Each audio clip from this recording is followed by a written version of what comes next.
Hello जनता, फिर से आपका स्वागत है द एमआरसो के छठे एपिसोड में। और आज के हमारे स्पेशल पार्टनर है चौधरी मेंसवेयर। आज हमने एक ऐसे इंसान को बुलाया जो किसानों के लिए हमेशा अपनी आवाज़ उठाते रहते हैं। Please welcome Keshav Patil Janjad sir. Sir बहुत बहुत धन्यवाद हमारे शो पर आने के लिए। सर आपके बारे में कुछ बताइए हमें। नमस्कार एमआर जी। सबसे पहली बात तो आपके एमआर स्टूडियो में आज इंटरव्यू यहाँ पर रखा है, उसके वास्ते आपको मैं मेरे तरफ से बहुत बहुत शुक्रिया अदा करना चाहूँगा। मैं केशव पाटिल जंजाड़ मेरा नाम है। मैं भाड़ी का रहने वाला हूँ और 2008 से लेकर के 2024 तक सोशल वर्क और साथ में पॉलिटिक्स, ये दोनों विषय के अंदर मैं काम कर रहा हूँ अभी।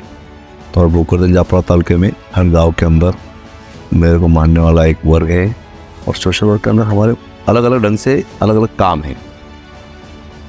उसके माध्यम से हमने बहुत से ऐसे एक्टिविटीज़ की हुई है जिसके माध्यम से लोगों को हमने न्याय दिलाया है। और जैसे महिला बचत गट, ग्राम संरक्षण दल के माध्यम से युवा वर्ग के लिए बहुत से कुछ किया हुआ है। और एजुकेशन के बारे में हमने, मेरी खुद की एक संस्था है रामेश्वर शिक्षा संस्था बोल करके जाफरा भोकरदन के अंदर। उसके बाद में हमने भर्ती पूर्व प्रशिक्षण केंद्र के माध्यम से हर जगह पर हमने कैंप लिए। उस कैंप के अंदर बहुत से लड़के अभी तक भर्ती हुए, कम से कम 85 से आगे लड़के और कुछ लड़कियां मेरे माध्यम से, कोई पुलिस में है, कोई आर्मी में है, कोई BSF CRPF ITBP और स्टेट लेवल या सेंट्रल के जो भी जॉब है उसके अंदर हम जहाँ तक हो सके युवाओं को मार्गदर्शन कैंप रख करके करते रहे अभी तक। सर आज के इस दौर में किसानों को कौन सी चीज़ की सबसे ज़्यादा ज़रूरत है? देखिए एमआर जी, बात ऐसी है कि सबसे पहली बात अपना देश आज की डेट में कृषि प्रधान देश बोल करके इसका नाम वर्ल्ड के अंदर फेमस है। और सबसे ज़्यादा कृषि प्रधान देश होने की वजह से इस देश के अंदर आज जो माहौल है, किसानों के ऊपर जो अन्याय हो रहा है और किसानों को क्या चाहिए ये कोई समझ नहीं पा रहा है। गवर्नमेंट आज बीजेपी की गवर्नमेंट यहाँ पर 10 साल से काम कर रही है, उसके पहले कांग्रेस की गवर्नमेंट थी। सही मायने में देखा जाए तो किसानों का इतना बुरा हाल ये 10 साल के अंदर किसी ने अभी तक किया नहीं है। क्या मैं अभी 2010 से यहाँ पर किसानों के बारे में बहुत से आंदोलन मैंने करे। उसके आंदोलन के माध्यम से हर गांव में, हर खेत में, हर किसान के दिल के अंदर क्या चल रहा है, उसके खेत के अंदर क्या प्रॉब्लम्स हैं, मैंने अभी मेरा परसों दिन और एक आंदोलन है। अभी 26 तारीख को जो गारपीट हुई अपने भोकरदन तालुके जाफरा तालुके के अंदर, तो मैं 3, 26, 27 तारीख को मैं माननीय जिलाधिकारी महोदय जालना के उनसे रिक्वेस्ट करके उनका दौरा यहाँ पर हुआ। उनके साथ में मैं रहा, हर खेत में जाकर के देखा हमने तो वाकई में कितना बुरा हाल हुआ खेतों का। सबसे पहली बात तो ये 2 साल के अंदर बारिश हुई नहीं और जिसकी वजह से आधा एरिया के अंदर सूखा गिरा, आधा एरिया के अंदर बारिश अच्छी थी। लेकिन जो सूखा हुआ वहाँ पर जितना उत्पादन होना चाहिए था वो हुआ नहीं, और जो उत्पादन हुआ उसको रेट मिला नहीं। जैसे सोयाबीन रहे, कापूस रहे और भी जो कि फसलें हैं, उन सबको उत्पादन कम होने के बावजूद किसानों को लग रहा था कि इस 2 साल के अंदर जो नरेंद्र मोदी साहब देश के प्रधानमंत्री हुए 2019 में और उससे 14 की अगर बात अपन करेंगे तो उन्होंने पहले सबसे पहले कहा था कि किसानों के बारे में कांग्रेस की गवर्नमेंट क्या कर रही है और क्या किया है उन्होंने, ये कहना था नरेंद्र मोदी साहब। तो लोगों ने समझा भाई ये आदमी बोल रहा है कि हमको चुन के दो, मैं किसानों के वास्ते फसल और जो उत्पादन बढ़ने वाला है और मिलने वाले उत्पादन के बारे में हम उसको 1.5 गुना भाव स्वामीनाथन आयोग की रिपोर्ट लागू करके दे सकता हूँ। सर सरकार की तरफ से किसानों की कौन कौन सी योजनाएं हैं अभी? देखिए वैसे तो गवर्नमेंट की तरफ से सेंट्रल और स्टेट के अलग अलग सी योजनाएं हैं। जैसे जिला परिषद है उसकी बहुत सी ऐसी योजना रहती है। जैसे अभी किसानों के वास्ते ये जो तो PM किसान की योजना जो है गवर्नमेंट की तरफ से दे रही है, 6,000 रुपये दे रही है सेंट्रल गवर्नमेंट और स्टेट गवर्नमेंट अलग से दे रही है। वो एक योजना है। उसके बाद में कृषि के अंदर ट्रैक्टर लेने की अन्ना से पटल की एक योजना है। कृषि विभाग के अंदर से ठिबक सिंचन है, तुषार है। ये 3 पार्ट से, फर्स्ट पार्ट में जिला परिषद की अलग से योजना कृषि विभाग की रहती, स्टेट की अलग से रहती और सेंटर की अलग से रहती, और डिपेंड करता है किसानों के ऊपर कि उन्होंने कौन सी योजना लेना चाहिए। कृषि के अंदर बहुत सी योजनाएं हैं जिसका स्टडी किसानों ने करना चाहिए, और उसके बारे में गवर्नमेंट की तरफ से अभी हमेशा प्रचार प्रसार होते रहता। लेकिन किसानों को क्या प्रॉब्लम, उन्होंने मोबाइल के ऊपर सर्च करके और उसका सर्च करके उन्होंने सोचना चाहिए क्या लेना चाहिए अपने को। जैसे अभी देखा जाए तो कृषि विभाग के माध्यम से अभी ठिबक और तुषार की इतनी अच्छी योजना है, और सामुदायिक क्षेत्र की उसके माध्यम किसानों ने ज़्यादा फ़ायदा लेना चाहिए। और शेत तेरा जो रहता, ये तालाब जैसा है, ये बहुत ज़रूरी है। इसकी वजह से सिंचाई अच्छी हो सकती है। अगर पानी रहा तो खेती है, और पानी रहा तो कुछ नहीं मिलेगा। सबसे ज़्यादा अच्छी योजना में अगर बोला जाए तो ये तालाब की योजना है, जिसका लाभ ज़्यादा किसानों को देना चाहिए। सर, अब तक आपने कौन कौन से मुद्दों पर आवाज़ उठाई किसानों के लिए? हाँ, बहुत अच्छा सवाल किया आपने एमआर जी। मैं 2010 से यहाँ पर किसानों के वास्ते काम कर रहा हूँ। और सबसे पहली बात तो अपने भोकरदन तालुके के अंदर जितनी राष्ट्रीयकृत बैंक का है, किसानों के बारे में गवर्नमेंट ने जो योजना निकली थी पिक कर्जा की, वो पिक कर्जा लोगों को मिलता नहीं है, और अभी वही हालत है। मैंने अभी तक बैंक ऑफ महाराष्ट्र दानापुर शाखा रहे, भोकरदन की शाखा रहे, स्टेट बैंक ऑफ इंडिया, ग्रामीण बैंक, पिपलगांव, रेणुकाई, मावरा, जाफराबाद और टेमूर ने, इस सभी बैंकों के ऊपर सबसे पहले मैंने मोर्चा पिक कर्जा के वास्ते, किसानों के वास्ते खड़ा करा। जो ऐसे कुछ किसान थे जिनको पिक कर्जा की योजना जो है गवर्नमेंट की तरफ से, वो योजना क्या है, उसके अंदर किसानों को 7% तक अपने को उनको ब्याज के ऊपर कर्जा मिलता है। जो कर्जा उनको 1 साल के लिए मिलता है, उसके बाद में बोले तो 0% ही ब्याज हो उन्हें अगर रेगुलर भरा तो। इस योजना के बारे में बहुत से लोगों को मालूमात नहीं थी। हमने मालूमात करे, मालूमात करने के बाद लोगों को जगाया। हमने जगाने के बाद जब हमने लोगों को देखा कि बैंक दे नहीं रही है, तो मैंने कम से एक मेरा ग्रामीण बैंक का पिंपलगांव का एक आंदोलन मेरे को अच्छे भी याद आया, जो आईबीएन लोकमत में चला हो। देवेंद्र फडणवीस साहब उस टाइम पे सीएम थे। पुलिस और मेरी झटपट जब मैनेजर के बैंक को ताला लगाने वाला था मैं, वो 25 खेड़ों को उन्होंने पिक कर्जे की योजना देने में वो नाकामयाब रहे। लेकिन हम जब पता चला, हमने आंदोलन करा, तो उस टाइम पे मेरे कहने के ऊपर उस मैनेजर ने मानने बाद हमारे ऊपर उस टाइम पे गुने दाखिल हुए। 100 लोगों के ऊपर उन्होंने गुने दाखिल करे। वो बात देवेंद्र फडणवीस साहब ने बीड़ का जो प्रोग्राम लिया, उन तक वो बात गई आईबीएन लोकमत के माध्यम से, इलेक्ट्रॉनिक मीडिया के माध्यम से। उन्होंने उस टाइम पे हमारे आंदोलन की दखल लेकर के उन्होंने वहाँ पर नियम बनाया, जो बैंक किसानों को पिक कर्जा देने में अड़चन ला रही है, उसके ऊपर फौजदारी स्वरूप के गुने दाखिल होना चाहिए। और जब वो जार निकला, उस टाइम पे सभी बैंक मैनेजर घबरा गए, और उन्हें जब से बड़े पैमाने के ऊपर किसानों को ज़्यादा पिक कर्जा देने का काम चालू कर दिया। हमारा कहना ये कि पिक बीमा जो लोगों ने पैसे भरे हुए, 2018 में दुष्काल गिरा था, गवर्नमेंट ने पैसे दी थी, लेकिन पिक बीमा गवर्नमेंट पैसे दे, वो सबसे बड़ा आंदोलन था मेरा पिक बीमा का। और उसकी जब से वो आंदोलन करा पिक बीमा के बारे में, जब से लोगों के अंदर अवेयरनेस अच्छी तरह से आ गया, पिक बीमा का भी डर गई, और अभी अच्छे ढंग से पिक बीमा लोगों को मिलना जारी हो गया। दिल्ली में और पूरे देश में आज किसान आंदोलन चल रहा है, तो किसान सरकार से क्या चाहते हैं और सरकार किसान से क्या चाहती है? एमआर जी, बहुत अच्छा सवाल है आपका। अभी दिल्ली के अंदर जो किसानों ने, पंजाब और हरियाणा एक किसानों ने जो अभी आंदोलन चालू किया हुआ है, और जिसके ऊपर अंग्रेजों के ज़माने में जिस तरह से जुर्म ढाया गया, उसी तरह से आज दिल्ली के अंदर हो रहा है।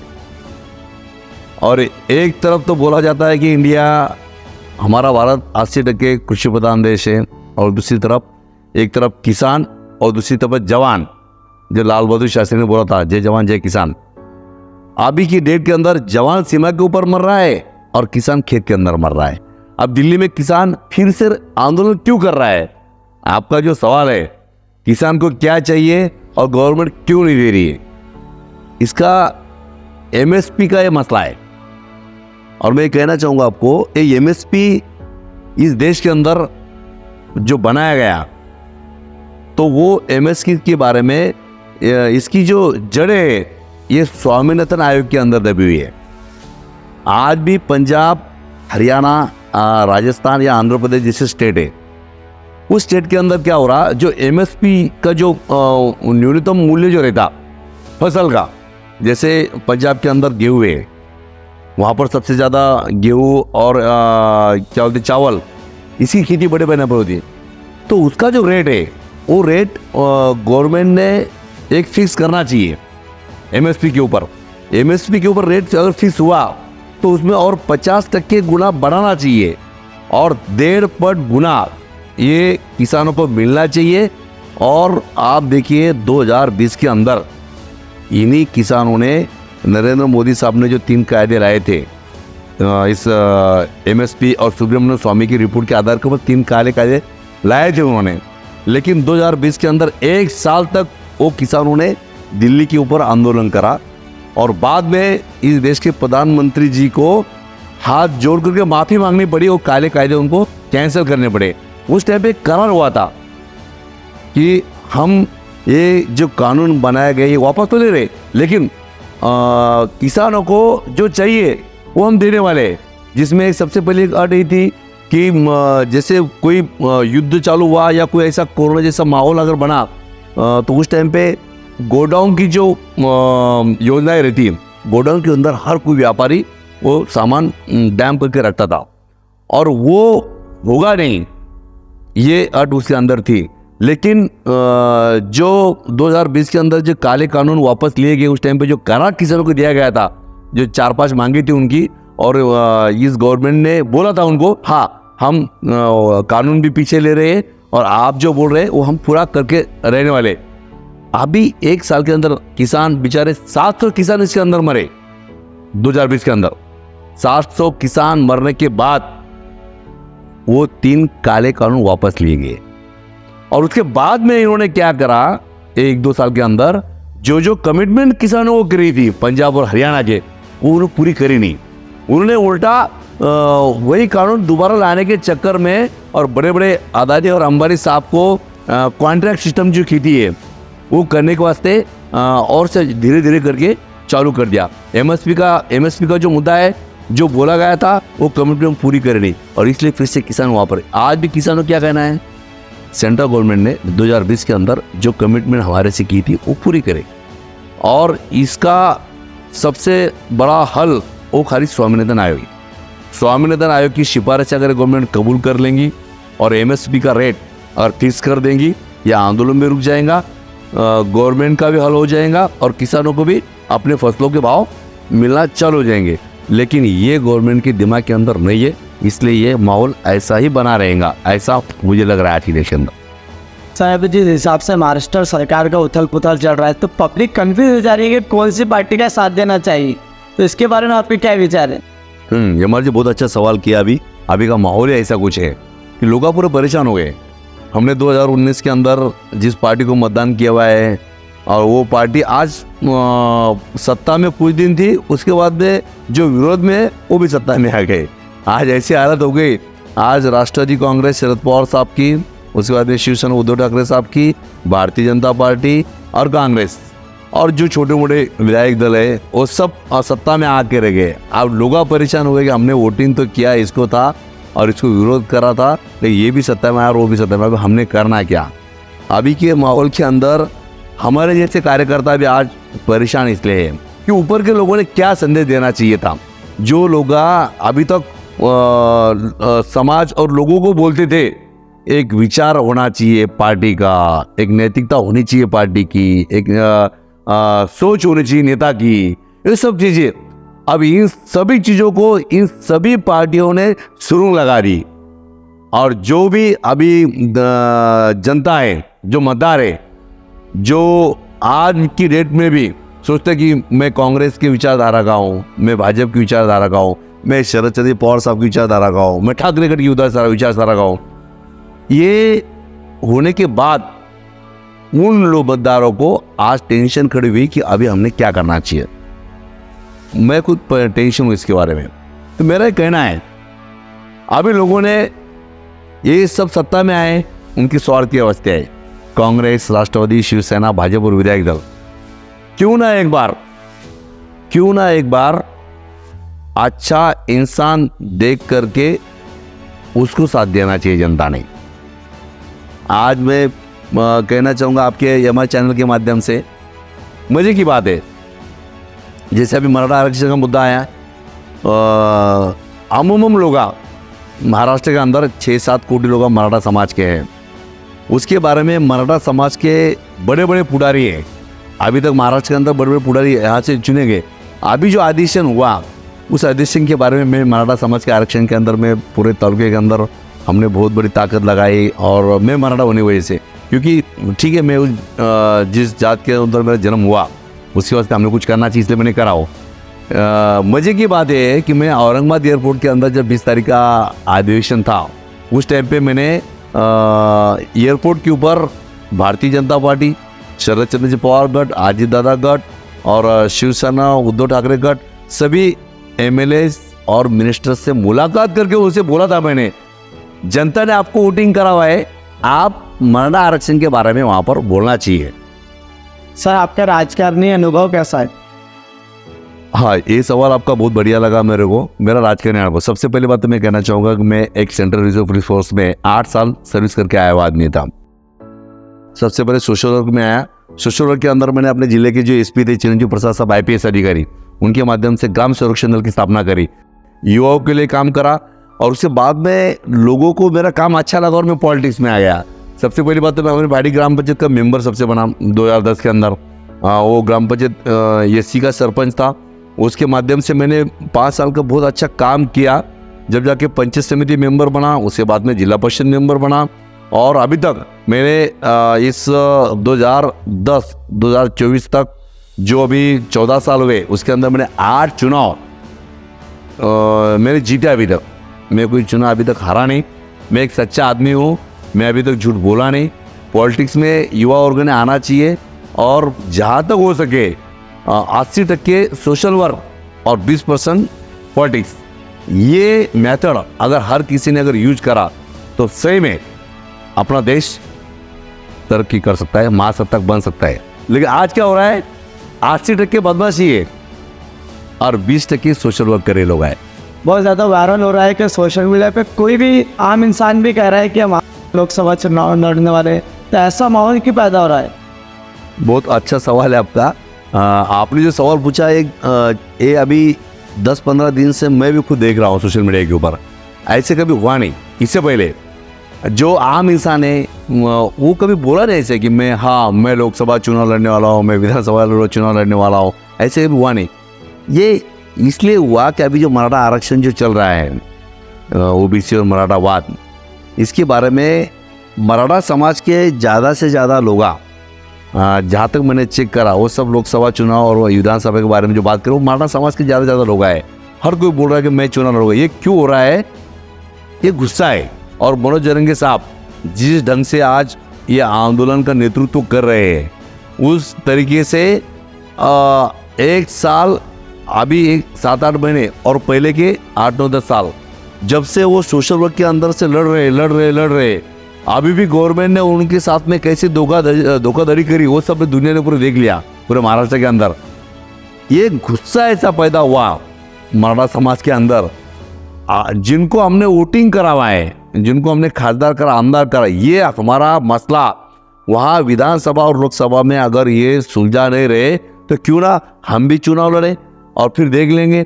हमारे गांव का जो वोटिंग है, जैसे मेरा गांव है, अगर आप पूछेंगे सब आप लोकसभा चुनाव लड़ेंगे क्या, तो मैं बोलूँगा हाँ, मैं क्यों नहीं लड़ूंगा लोकसभा चुनाव, मैं क्यों नहीं लड़ूंगा विधानसभा चुनाव, मैं लड़ूंगा। बहुत बहुत धन्यवाद सर, आपकी बातें सुनकर हमें बहुत अच्छा लगा। आपकी जैसे अगर हर नेता ये सोच रखे तो हमारा देश बहुत तरक्की करेंगे सर। बहुत बहुत धन्यवाद आपका। सबसे पहली बात तो शुक्रिया आपका कहना चाहूँगा मैं हमारे स्टूडियो का, जो आपने ये माहौल और ये स्टूडियो यहाँ पर चालू करा। भोकरदन और जाफराबाद के अंदर सबसे पहली बात तो मेरे ख्याल से अभी तो पहला आपका स्टूडियो होगा जो आपने यहाँ पर चालू करा।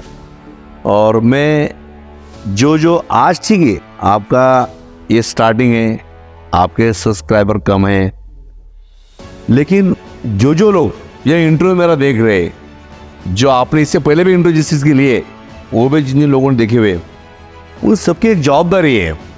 आपने भूमिका आदमी, अपने मतदार संघ का आदमी, अपने लड़के अगर कुछ कर रहे, कोई नया प्रयास कर रहे हैं एमआर स्टूडियो के माध्यम से, तो वो हर आदमी ने उसको फॉलो करना चाहिए और सब्सक्राइबर उनके बढ़ने चाहिए। और ये इंटरव्यू इसी ढंग से आप आगे चल करके अच्छे अच्छे लोगों को आप प्रेजेंट जनता में जब करेंगे, जनता का भी काम है आपको ताकत देना। और मेरे हिसाब से सही में आने वाले समय के अंदर आपका एमआर स्टूडियो ये आज भूखरदन लेवल तक आपको लग रहा है, लेकिन जिला और विभाग और स्टेट लेवल के ऊपर जाना चाहिए। ऐसा मेरे दिल के अंदर और मेरे दिमाग के अंदर ये बात समझ में आ रही है कि आप वाकई में आगे तरक्की करने वाले। और हमारी शुभकामनाएं, हमारी शुभेच्छा आपके साथ हमेशा रहेंगी।